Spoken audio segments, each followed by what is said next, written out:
Have a check engine light? No fear.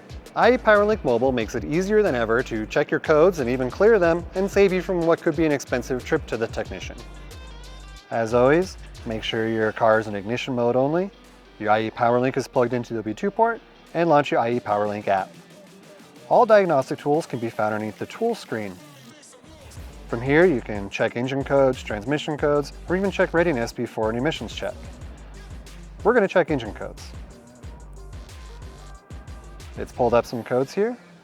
We're going to perform diagnostics, fix the car, and once it's done, you can even clear them.